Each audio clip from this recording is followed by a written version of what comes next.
Cette année encore, nous allons devoir nous passer de la traditionnelle cérémonie des vœux. Ce moment de convivialité dont l'importance nous apparaît si cruellement en ces temps de disette sociale. C'est pourquoi, et comme en 2021, je m'exprime à travers notre chaîne YouTube pour vous souhaiter à toutes et à tous une très bonne année 2022. La pandémie n'en finit pas et si les services de santé arrivent à en maintenir les effets en fournissant des efforts surhumains, nous savons qu'il va falloir s'habituer à vivre avec pendant de longs mois encore. La distanciation physique, les gestes barrières et la vaccination sont les remparts que nous devons construire tous ensemble pour endiguer ce fléau. La solidarité doit s'imposer plus étroite encore pour barrer la route au Covid-19. Il nous faut prendre soin les uns des autres, c'est impératif. La communauté de communes a pris ses responsabilités dans le courant de l'année 2021 en s'associant à l'ouverture d'un centre de vaccination à Rions. Il a très bien fonctionné, les résultats ont largement dépassé les prévisions. Si la nécessité nous l'ordonne, nous assumerons toute notre responsabilité dans l'organisation d'un autre espace de vaccination de proximité. Malgré la situation sanitaire, la communauté de communes a continué à remplir ses fonctions et nous avons pris des initiatives durant cette année 2021. En ce qui concerne nos déchets ménagers notamment, nous avons décidé de nous associer à la création d'un centre de tri au travers d'une société publique locale, le Tri Gironde. Au travers de cet investissement, nous voulons devenir acteurs du traitement de nos déchets ménagers. Vous avez pu vous en rendre compte en consultant vos factures. Les coûts augmentent régulièrement pour des raisons qui, parfois, échappent à la simple logique économique. Actuellement, il nous est impossible de freiner cette escalade qui pèse lourdement sur les porte-monnaies des familles et notamment des plus modestes. Oui, nous sommes impuissants devant ces augmentations des coûts et des traitements imposés arbitrairement par Veolia pour incinérer les déchets. Que dire de l'explosion, et le mot n'est pas trop fort, de la taxe générale sur les activités polluantes? Faut-il encore rappeler que les collectivités n'ont plus le droit de subventionner les budgets déchets ménagers et que le principe de pollueur-payeur s'applique dans toute sa rigueur impitoyable. Le seul levier qui nous reste est la valorisation du contenu de nos bacs. L'extension des consignes de tri qui va s'appliquer dans quelques mois pourrait devenir cette bouteille d'oxygène dont nous avons impérativement besoin pour enrayer cette courbe inexorable. Nous allons pouvoir très bientôt valoriser un certain nombre de produits qui ne passaient pas au crible de la machine de tri, les fameux blisters, pots de yaourt et autres capsules de bouteilles. Nous aurons enfin le droit de les exploiter pour limiter les refus de tri qui nous coûtent si cher. Optimiste par nature, je me prends à imaginer que d'ici quelques années, chaque poubelle deviendra une mine inépuisable. En attendant, je me dois de constater qu'il nous faut se soumettre à la dure loi du marché. En prenant l'initiative de la SPL, nous en limiterons les excès. Un autre exemple nous vient à l'esprit. Il concerne le service d'assainissement non collectif, ce fameux SPANC dont la communauté de communes assume la difficile gestion. Une fois encore, nous sommes pris entre l'obligation d'en faire appliquer la réglementation et des prestataires qui nous imposent leurs tarifs sans aucune marge de négociation. En octobre dernier, nous avons inauguré notre pôle d'accompagnement citoyen à Cadillac en compagnie du nouveau sous-préfet d'arrondissement, M. Vincent Ferrier, et du président du conseil départemental, Jean-Luc Glaise. Ce dispositif France Service vient compenser l'éloignement des grandes administrations de notre territoire.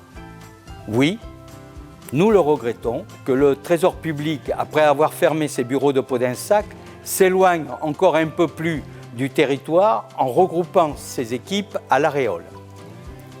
La Poste, la CAF, la CPAM, les administrés retrouveront chez nous les réponses à leurs questions. Mais là encore, la responsabilité est lourde. Comment ne pas penser que l'État se désengage à bon compte de ses propres obligations? Pour préserver les finances, la communauté de communes Convergence Garonne a consenti d'importantes restrictions budgétaires durant cette année.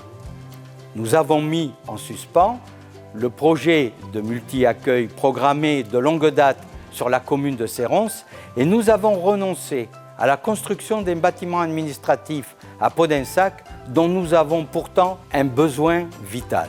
Je veux juste rappeler que les collectivités territoriales, loin d'être associées à la rédaction des lois, se doivent d'en assumer le déploiement.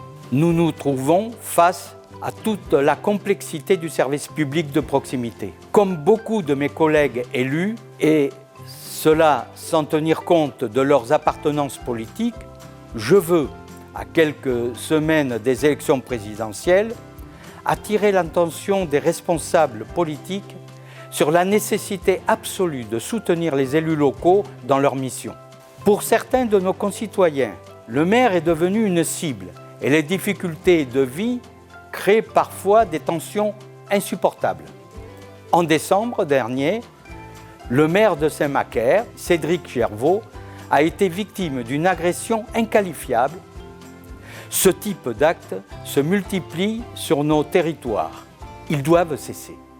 Le vivre ensemble doit retrouver tout son sens. Nous le savons, pour fonctionner, la démocratie a besoin de l'engagement de femmes et d'hommes motivés par le seul bien public. Comment fonctionneraient nos administrations locales sans eux? Je veux là aussi être optimiste en pensant que la raison l'emportera sur la bêtise et l'agressivité. Le bilan de cette année 2021 restera dans les annales comme une année compliquée pour la communauté de communes. Nous travaillons pour construire des budgets cohérents et solides, mais les marges de manœuvre se réduisent comme peau de chagrin.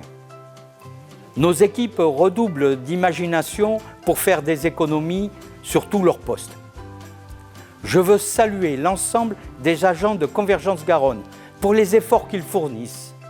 Au quotidien, ils déploient beaucoup d'énergie pour assurer des services dus à la population. Et, je le sais, ils continueront d'agir avec conscience et application.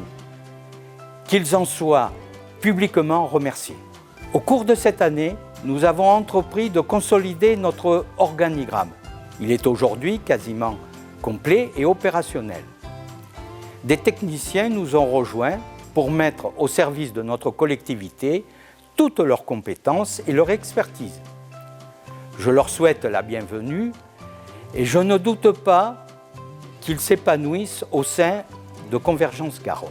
Après l'annulation en 2020, nous avons eu le plaisir de retrouver le festival Rue et Vous en juillet dernier, avec pour innovation 2 escapades en dehors de Rions, à Prégnac et à Pujol-sur-Ciron. Une très belle édition qui en appellera d'autres. La culture est un volet important des actions de la communauté de communes. Elle s'inscrit dans le cadre de vie que l'on nous envie et nous nous attachons à pérenniser tous ces temps forts tellement appréciés. Nous avons en 2021 décidé de prendre la compétence mobilité. C'est important car nous allons prendre part à toutes les décisions impactant notre territoire dans le domaine essentiel de nos vies quotidiennes. Les lignes de bus, le cadencement des trains, les espaces de covoiturage, la fluidité des voies d'accès à la métropole, les espaces réservés aux cyclistes et tout ce qui touche aux mobilités douces. Dans ce domaine, et avec nos voisins des communautés de communes du Grand Sud Gironde, nous allons entamer une réflexion ensemble pour envisager les problèmes de déplacement à l'échelle de nos territoires. Les services communautaires tournent à plein régime. J'en veux pour preuve la fréquentation dans nos accueils de loisirs, du plage et de nos bibliothèques. Je n'oublie pas le portage des repas à domicile et le transport à la demande. Les services offrent de nombreuses animations liées à leurs compétences. Je pense notamment à la semaine européenne de réduction des déchets et du fameux Pixel Fest destiné aux amoureux des jeux vidéo. Des réunions se sont tenues dans nos communes à propos du plan local d'urbanisme. En nous inscrivant dans ce processus démocratique, nous pouvons tous participer ainsi au futur de notre territoire. Tout n'est pas parfait, je le sais, et nous travaillons à renforcer ce qui a besoin de l'être. Ainsi, un nouveau logiciel va être mis en œuvre au niveau du service enfance et jeunesse. Je suis convaincu qu'il facilitera la vie des familles. Nous allons installer très prochainement un nouveau terminal téléphonique plus performant qui permettra aux usagers d'entrer en direct avec les services. Il est attendu par tous avec impatience. Avec les vice-présidents qui m'entourent, nous avons présenté en début d'été notre projet politique comme nous nous y étions engagés lors de notre installation après les élections municipales. Ce document figure pour nous comme la ligne directrice de nos actions. Notre projet politique, consultable sur notre site internet, va maintenant se décliner en projet de territoire. Je me réjouis de l'engagement de certains de mes collègues conseillers communautaires au sein des structures partenaires de notre collectivité. Je pense à Thomas Filiatre, qui a pris la présidence de l'Office du tourisme du pays de Cadillac et Podinsac, un beau challenge pour ce jeune maire de Prégnac. De son côté, Vincent Joanneau, fidèle à sa fibre sociale, a été élu à la présidence de la mission locale. À ce poste, le maire de Riom mettra en œuvre toute sa force de travail et sa grande motivation pour l'action publique. Nous sommes heureux de compter dans nos rangs des élus dont la motivation et le sens de l'engagement dépassent tous les clivages.